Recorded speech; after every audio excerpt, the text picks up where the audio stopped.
Today, on Energy Contact, do you know why meditators chant and hum?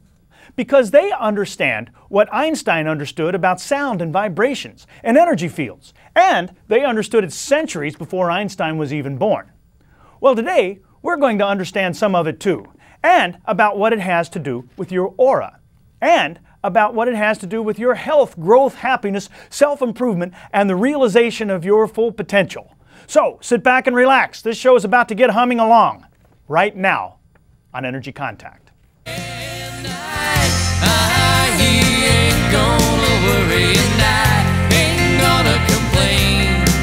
I'm gonna drive away all these doubts I've been keeping and doubt. Keep my mind on better things.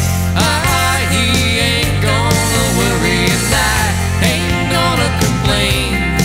I'm gonna drive away all these doubts I've been keeping and doubt. Keep my mind on better things. Just keep my mind on better things. Hello, and welcome to Energy Contact. My name is Joseph Willenbrink. Thank you for joining me today, and thank you to the production staff here in the studio for helping me get my message out to you. Energy Contact is a series that I'm presenting to you as a public service. It's about attaining perfect health, growth, self-improvement, happiness, and realizing your full potential. It's designed to present you a new way of seeing yourself and a new way of seeing the world around you. We're talking about things that have to do with making an energetic contact with yourself internally and with your environment. There's no difference between the body, the mind, the spirit, the emotion, the intellect, the ego. There's no difference between mass and energy. These things are all exactly the same. We love to categorize and classify, don't we? Put everything in their just neat little tidy separate file folder and file them away. But in fact, all that health and growth and self-improvement we're talking about take place when we do just the opposite. It happens when we put these things together, when we make an energetic contact between the physical world and the unseen one. We're presenting on these programs a brand new paradigm that's thousands of years old. We're presenting extraordinary topics for ordinary people. Let's move right ahead with that. Let's bring up our first slide. Everyone please understand that I am not a doctor. I don't want to be. This show is not a medical show, medical talk show, medical advice show, anything like that. Now I might call myself an energy healer, a chakra healer, so might a lot of other people. But state, federal, and local governments absolutely do not. They call me no such thing. It's important to understand that. There's a lot of important information on your screen right now. Please, if you will, read all of that with your full awareness. But when you've got it down, now would be a great time to locate a pencil and paper. Now here's why you want to do that. At the end of this show, we're going to run some credits, and on those credits, there's going to be some contact information for me. Now I invite and encourage you to contact me. I'm sort of hoping that something I have to say today will inspire you to want to do that. But in order to contact me, you're going to need that contact information. In order to get that down, you're going to need a pencil and paper. Now there will be plenty of time to jot that stuff down when the credits roll, if you already have your pencil and paper ready. So please go get that now. All right, now let's come back here. Today's show is show number 69. And if you're tuning in for the first time today, well, thanks, I appreciate it. Thanks and welcome. These shows are sequential, so we're talking about things today that we introduced and defined and explained on earlier shows. There's some ramp-up time, some up-to-speed stuff that you will have missed out on. However, I do my very best to make sure that all of these shows have a lot of value on a standalone basis, so you will get a lot out of today's show. And if what you see piques your interest, well then I invite and encourage you to look around, because there will be earlier programs airing at later time. They'll either be re-airing right here on this channel, or they'll be on at different days and times in different places. And if you look for them, I'll appreciate it. All right, and now it's time for me to introduce my co-host, the brains of this outfit. Let's get my buddy, there's my buddy Slim on camera there. Slim here is here for a reason. Since we're talking about the things that energy contacts in the physical self, we have to understand a few things about a few things. Certainly, we need to know something about energy, and this show is all about energy. We're learning all about it. But all of that energy out there somewhere, out in outer space, out in who knows where, it does us no good. It does us no good until we bring it into contact, into focus, into connection with something real. Slim is here to help us understand that thing that the energy contacts. Remember, a body without energy is just a corpse. And energy without a body, it might be a number of cool things, but none of them are human. All right. Previously on Energy Contact, we have been looking at your aura and at chakras and nadis and kundalini shakti, words like that. We have been looking, in fact, at a number of invisible yet very real things. Electricity, radio waves, wireless internet signals, cell phone signals, peace, love, anger, goodness, health, all these things. The list is endless. And we've seen, in fact, that what is visible and what is invisible has about absolutely nothing to do with what is real and what is unreal. If anything, the physical part is the unreal part. It's a hologram of sorts. It's an optical illusion, a projection. It's that energetic world of waves and flows and frequency. That's all that's important. That's all that matters. It's all that's real. It's that frozen steam that Einstein explained so clearly. And yet so many people, including people who study Einstein, who use his theories daily, who teach them, they're either unable or unwilling to consider. Now, in the process of all of our investigations, we've come to see ourselves in a quantum sense, haven't we? We've seen ourselves the way that Einstein saw us, as energy fields with really no physical substance to speak of. And what Einstein discovered has plenty to do with that body intellect we like to talk about on Energy Contact. We were always taught that reason, recall, memory, logic, intellect, intelligence, all those things, we were taught that they were brain things, but we're starting to see things more accurately now. They're not brain things. They permeate every cell of our body. They saturate us. They are the substance of the body intellect. This physical body is just an unreal projection of that invisible, yet very real body intellect. And so, form is created by thought, and thought is a wave. It's a field, which, by the way, so is your aura. The tools that thought uses to generate this form are the internal forces that animate us. Breath, pulse, rhythm, frequency, vibration, constant motion. And also the external forces, those outside things that push and pull us around, gravity, entropy, energy. Acting, interacting, iterating, moving around and around with those internal forces. And they're all just energy fields, just invisible things. And that brings us to what science calls the electromagnetic spectrum. Our investigation of that has revealed to us that there's a lot going on out there that our eyes aren't seeing. Now, we know that the presence of these energy fields and of this vital energy, this chi, this prana, whatever it is you want to call it, that is the invisible thing that keeps us alive. That's precisely what it is. Because when it leaves us, we're dead. So it just stands to reason that if we've got more of it, or if we can make it flow through us better, that we're going to be more alive. And the machinations of all this energy goings on, that's what generates this field around us that we call the aura. So there's a chain of events. The chakras either open or close the nadis. The mind either opens and closes the chakras, and the body intellect either opens and closes the mind. And the aura just reflects all of these going on. All right, that brings us to today. And today, we want to continue and further our knowledge of your aura. And since your aura, as we've seen, is your personal energy field, we want to understand the science, the Isaac Newton and the Albert Einstein of it all, and just of in energy fields in general. And then later, after we understand the general topic, we'll bring it down to a more personal layer. But right now, we're looking at mysticism through scientific eyes. Now, this understanding is not the goal. The goal is to get to what all this aura, chakra, kundalini business has to do with your growth, your health, your self-improvement, your understanding, your realization of your full self, your true self, your full potential.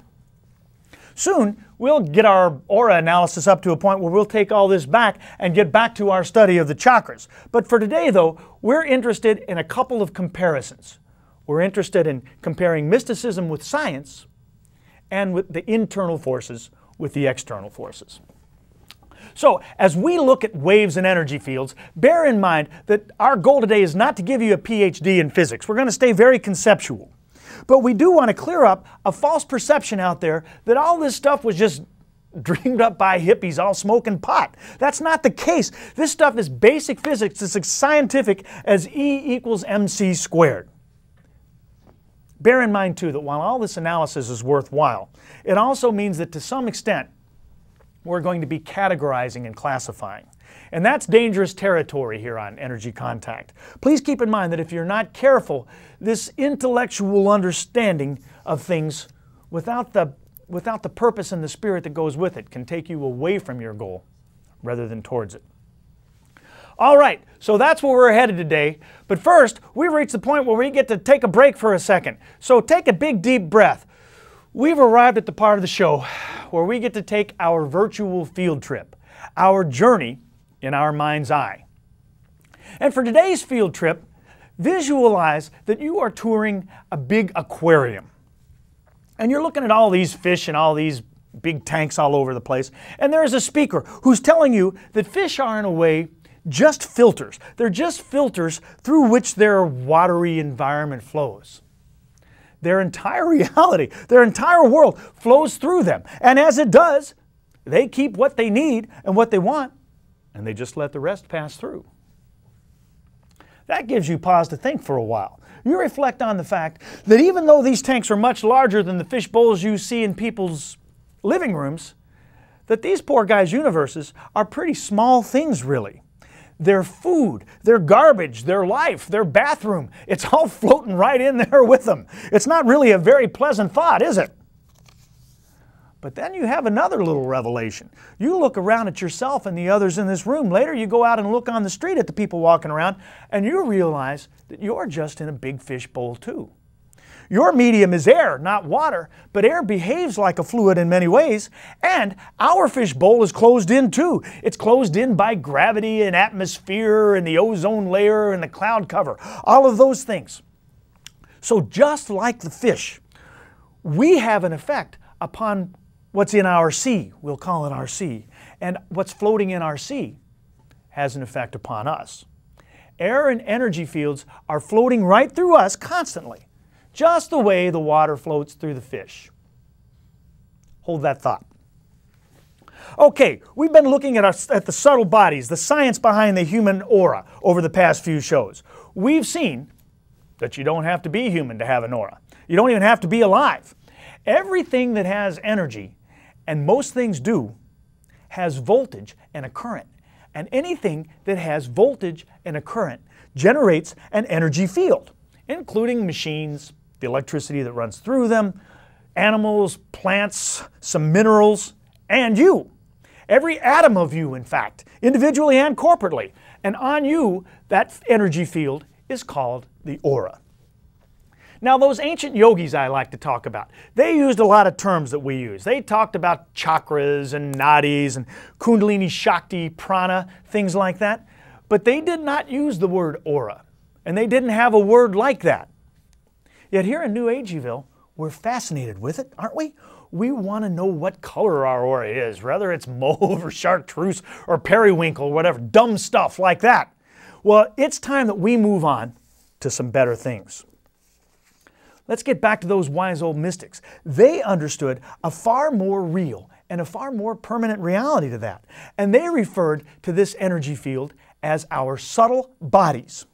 They saw this thing that we call an aura as a collection of things, really. And knowing the difference between the real and the unreal, they saw several layers of sort of increasingly more difficult to perceive bodies that comprise us. Bodies that shine out of the very core of us, the same way the colors of light shine out of a prism. Let's take a look at that. Let's bring up a slide. And here you'll see some of those layers. This is the human machine. It's complete with its energy field on these drawings. This is what we call the aura, those things just on the outside of all those guys, and they're a series of subtle bodies. You can visualize the aura as looking a little bit like those wavy lines over a car hood on a hot day. But the difference is that these things are layered, like an onion. Can you see that layer effect there? The energy fields around animals and plants and machines have layers too. How can that be? Well, it's a ripple effect. Physics 101 tells us that energy fields are electrical in their nature, and that every electrical field has a magnetic field that comes from it, and every magnetic field has another electric field that comes from that, and on it goes until the ripples die down. We'll come back to that in just a second. For now, let's come right back up here. Those old mystics who defined their vision and refined their vision through constant meditation, they called those layers, that energy field, the subtle bodies. And today, a lot of people can still see them. We'll come back to that shortly. But they can be measured and perceived, even by those who do not. It's important to keep that in mind. So we're concerned with whether these subtle bodies are creating harmony or dissonance within us, whether they're creating competition or cooperation. If we are internally dissonant, we'll be sad, sick, ugly, things like that. But if we're internally harmonious, we'll be healthy, happy, empowered, pretty, things like that. It's all a function of the harmony. All right, let's change gears a little bit. Since the very first episodes of Energy Contact, we have been looking at the forces that keep us alive. We can't see them, but we know they're there. And there are forces that work from within us, and then forces that come at us from the outside. The outside things are pressuring us. We are under pressure, literally and figuratively. And internally, we push back. Those internal forces are what we push back with. They make us something other than that corpse we discussed earlier in the show. Their breath, rhythm, pulse, frequency, things like that. And they're all just energy fields. And the external forces that act upon us, gravity, energy, entropy, these things are energy fields too. Now, when we were kids, we were taught that our bodies were these individual hunks of mass. And we still like to think of ourselves that way, as somehow separate and sovereign. It's a pity. On Energy Contact, we're learning a little better than that. We aren't separate. We're all swimming in the fishbowl. We're just one big fluid. So let's reset for a second. There's a couple of things going on. There are waves that shine out from us into the environment and waves that shine into us from the environment. Now, the waves that we generate, the internal ones, they're important. They have a lot to do with the chakras and the Kundalini Shakti and the Sushumna Nadi and all those things we've been discussing. And they have a lot to do with what we call the aura and how we generate it. But it doesn't happen in a vacuum. All those layers comprise an energy field that's shining out of you and me right now. They better be, because when they stop, you're dead. Now, at the same time, there's invisible fields all over the place from the outside, from elsewhere in the fishbowl, all passing through you and me right now. So we've got an iterative thing going on. As these external forces pass through us, we filter out what we want, and we let the rest pass on through, along with some waste products we add in. But what we keep goes back and affects our internal forces. Can you see that? And those external waves have an effect accordingly on the waves we generate. Or to put it another way, they affect our aura. So both the internal forces and the external forces affect our aura. And the aura affects both the internal forces and the external forces. And anything that affects our aura affects our health, growth, happiness, self-improvement, and the realization of our full potential. So it stands to reason that if we can somehow consciously take control of our aura, we can affect our entire environment. And if we can somehow take control of our environment, or at least part of it, we can affect our own aura. Whew, it's heavy stuff. That's the mystical. Let's go back to the scientific for a second, and let's review the electromagnetic spectrum. Okay, in short, you'll recall that the electromagnetic spectrum is a thing about this big, and what we see is about that much of it. Let's take a little bit more quantitative look at it. Let's bring up our next slide. Here you see it. Every electric field, as we have seen, has a magnetic field that comes from it. Then that magnetic field has an electric field that comes from that. And on it goes until the ripples die down. And all of those goings on are all represented in that gray bar on your screen. That is the electromagnetic spectrum, and it comprises about everything in our universe. But can you see right in the very middle, right where those little colors are coming out of? Just that portion in that red circle there. That's all that's visible. So there's a lot of very real things going on out there that you are not seeing with your eyes. But here's how you can understand how some people can see them. It stands to reason that the aura is just a little outside of that visible range. Now, if you can envision that a colorblind person is a person who sees that visible range except just a little bit less of it, then you can imagine a person who sees auras as a person who can see that entire visible range and maybe just a little bit more. Maybe their spectrum is just a little wider. Can we see through those eyes for a moment? Well, not really, but we can sort of get a clue. Let's go right to our next slide. What you see on your screen now are some examples of infrared photography. Infrared film sees the subject outside the visible range. It doesn't see anything that you can see, and it sees stuff in the slightly longer than visible category. So what you're looking at now on your screen is a translation. It's a translation of what our eyes cannot perceive into something that we can perceive. Can you see how the photographs there have a sort of a fuzzy and surreal quality about them? The details aren't visible because they aren't real. They aren't important. They don't matter. Most of matter does not matter. Let's come back up here. The point is that there's a lot of things going on that we don't see, but they can be seen if we develop the right perceptors. Every machine generates an energy field. Some people just see them easier than others. Now, all that stuff's nice, and all that phenomena is fun, but it's not important. We're going to come back to the internal forces for a second, but now we want to get and look at the effect that the external forces have upon us. There are all sorts of waves coming into you that you don't think about, perhaps. I've got my magnets here. They generate a wave. They generate a field, huh? That field's going through me right now. How about this wristwatch? It's a field. It's going through me. How about my little car door opener, my keyless entry thing? All these things generate energy that's going through me right now. Your microwave oven, it generates a field, and you put your food in it, and it passes that field through your food. Then you eat that food, and that food becomes you. Does that mean something? Well, of course it means something.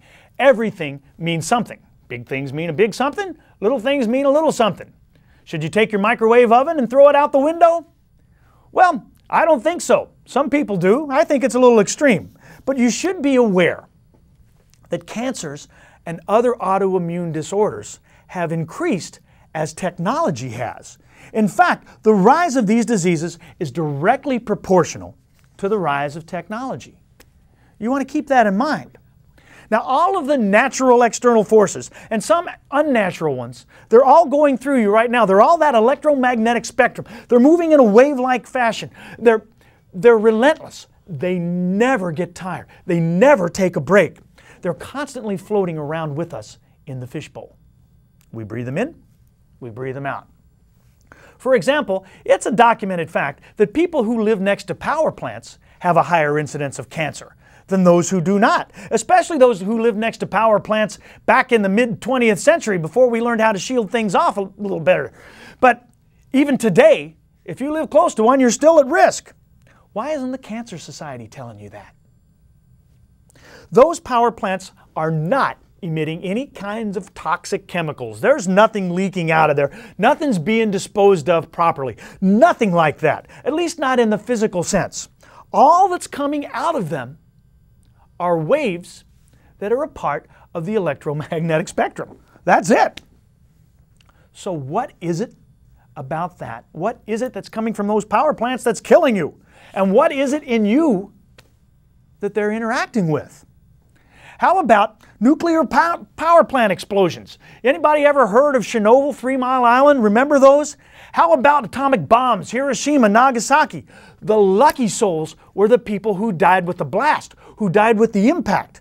People who survived the blast got sick, long, protracted, painful, increasing illnesses without hope of survival. But they didn't get blasted. All that went through them were waves from the electromagnetic spectrum. Just like the radio waves and the wireless internet, the global positioning satellites that give you directions in your car, the cell phones, your wristwatch, all going through you. Sounds and colors too. What they're reacting with is something in your vibrational field, your aura. You are a filter for this energy exactly the same way that the fish is a filter for the water in the fish tank. Huh. Sounds like a bleak picture, doesn't it? How can you ever expect to be healthy like that? You're under attack. You're under siege. Every moment of every day, we have these waves going through us. They never stop. They never get tired. But there are good waves too, harmonious ones, thank goodness. How is it that some waves help while some waves kill? While you're thinking about that, here's a little bit more food for thought. We'll change the subject a little bit. The rocks and the minerals and dirt, they're energy too. They have frequency and vibration just like we do. Now plants wilt, people and animals get sick and die. What is it that we have that inanimate objects do not? What is it that makes us so vulnerable? When you have the answer to that, you'll know something about the internal and external forces, the electromagnetic spectrum, and yourself. So all of this begs a question. We're begging a few questions now as we're getting towards the end of the show. How do we increase the positive harmonic vibrations within us? How do we minimize the chaotic ones? And for that matter, how do we get back here from where we've ventured off here into a practical understanding of our auras and chakras? Well, that's more than we're going to get to today. We'll get to all of that in future shows. But for now, we can start here. When an external wave goes through us in a dissonant manner, all sorts of discordant vibrations happen. Bad things happen, and that generates chaos and mutated cells and all sorts of despicable things like that. When an external wave goes through us in a manner that's harmonious with our energy field, good things happen. And that yields peace, growth, health, happiness, beauty, things like that. But either way, whatever's going on, we can see it in our energy layers, in our aura, before it gets to the physical us. Those vibrations in our aura, they can be generated from the external forces coming in and the internal forces coming out. But remember, whatever happens, it all iterates and one changes the other. And it all revisits the issue of why meditators chant and hum. So if you can change your vibration, you're helping not only yourself, but the entire fish tank. And on that note, we'll close for today. I'll see you next time. Thanks for joining me. Until then, I wish you peace and positive energy and a healthy life in Energy Contact.